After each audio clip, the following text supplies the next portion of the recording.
Welcome to Lord Nightmare channel. We share scary stories with rainy ambience. I hope this video helps you in some way to sleep, relax, or just be entertained for a while. If you enjoy it, please think about subscribing and hitting the thumbs up button to help my channel out. Now let's begin.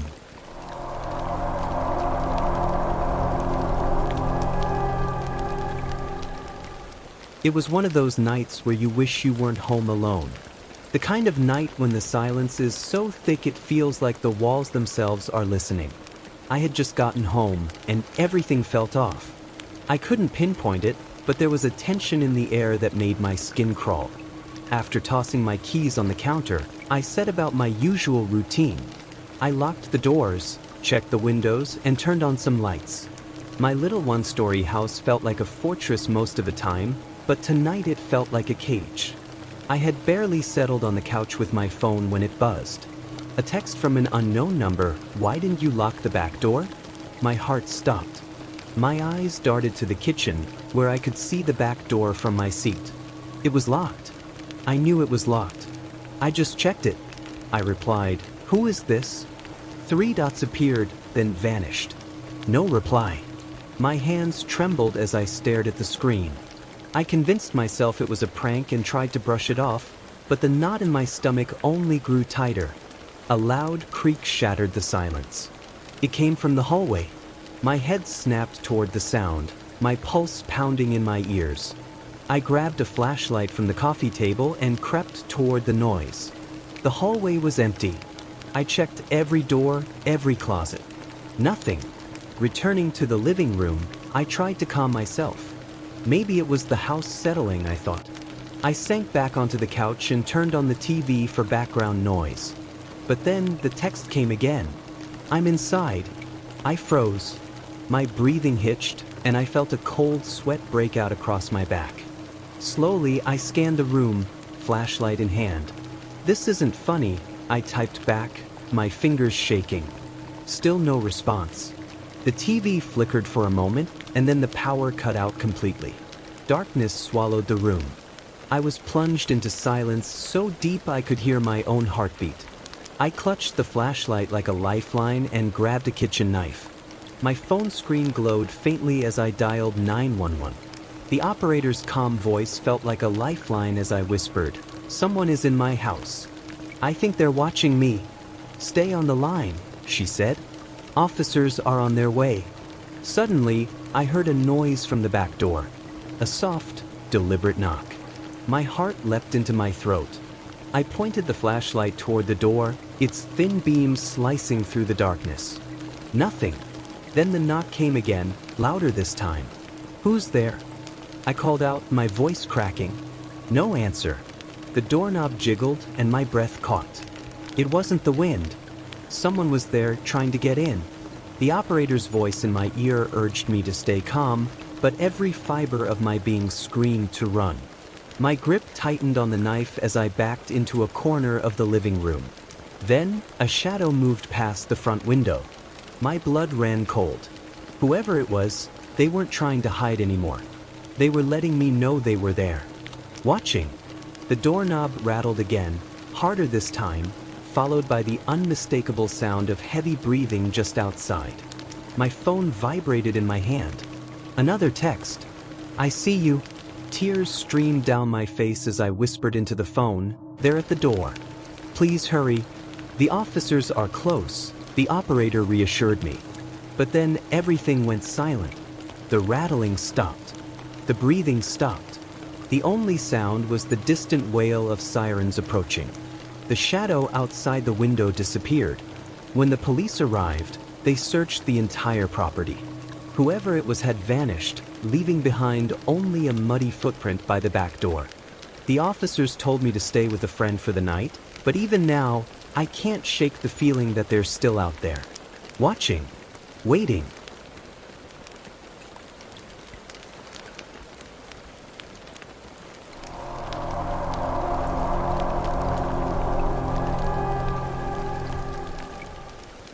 It was a quiet Friday night.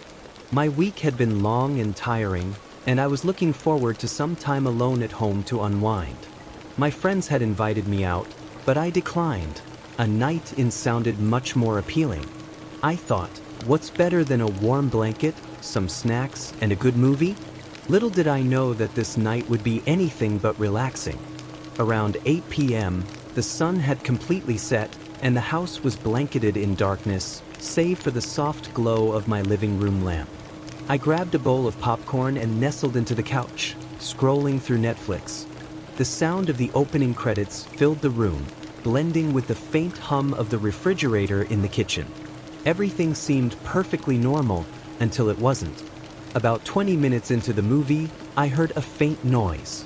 It was so subtle that I almost dismissed it as part of the soundtrack, but then it happened again. A soft, deliberate creak.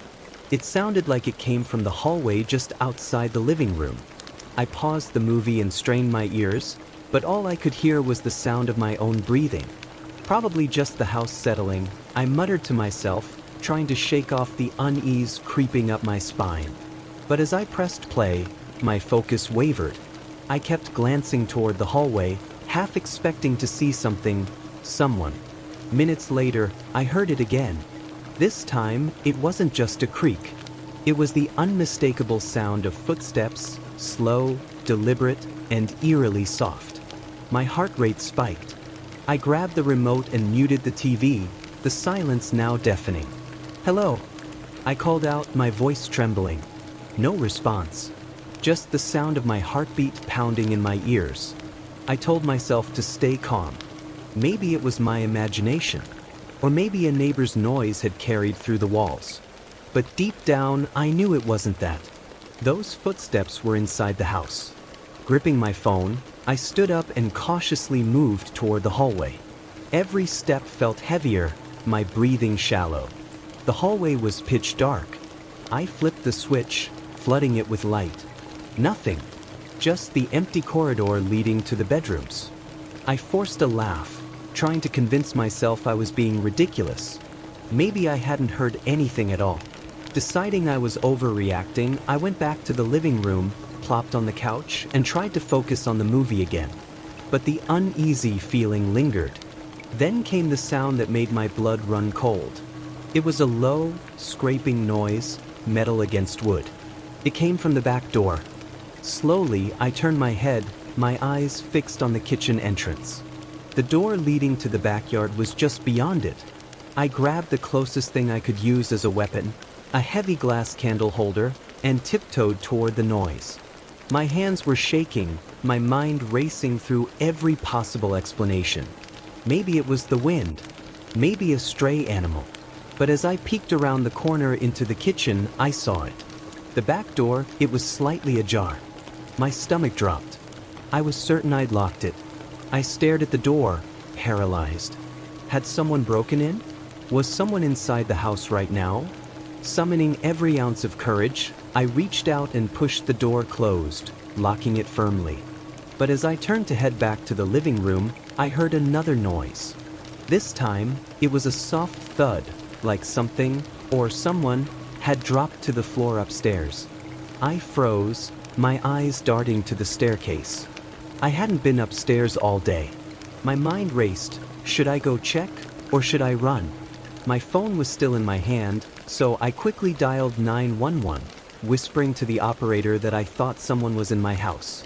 The operator told me to stay on the line and find a safe place to hide until the police arrived. I nodded, even though she couldn't see me, and quietly crept into the pantry, closing the door as softly as I could.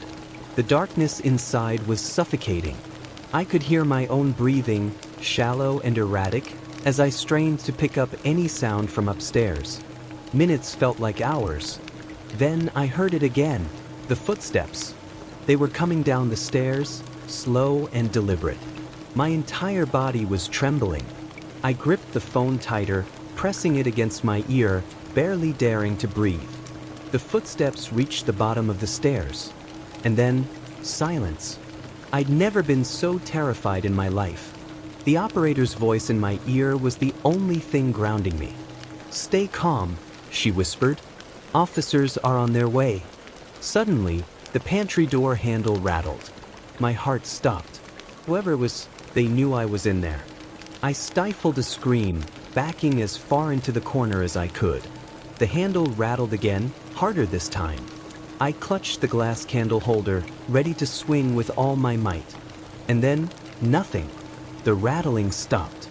I heard the footsteps retreat, moving back through the kitchen.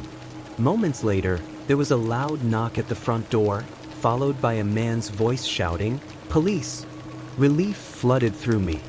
I burst out of the pantry, sprinting to the front door and throwing it open.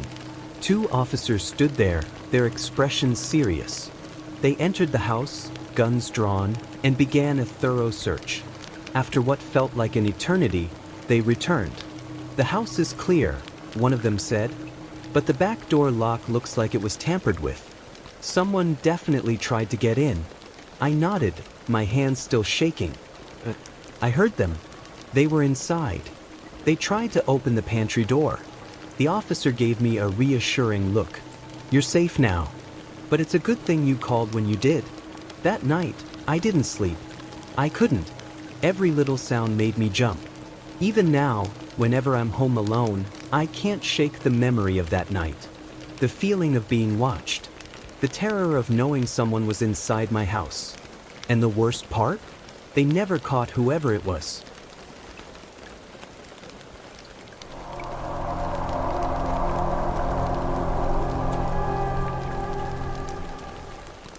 It started as a normal evening. I'd just gotten home from work, tired and ready to unwind. The apartment was quiet, just how I liked it. I kicked off my shoes, threw my keys onto the kitchen counter, and headed to the living room. It was a Friday night, and I planned to binge some shows and relax. Little did I know, I wouldn't be relaxing at all.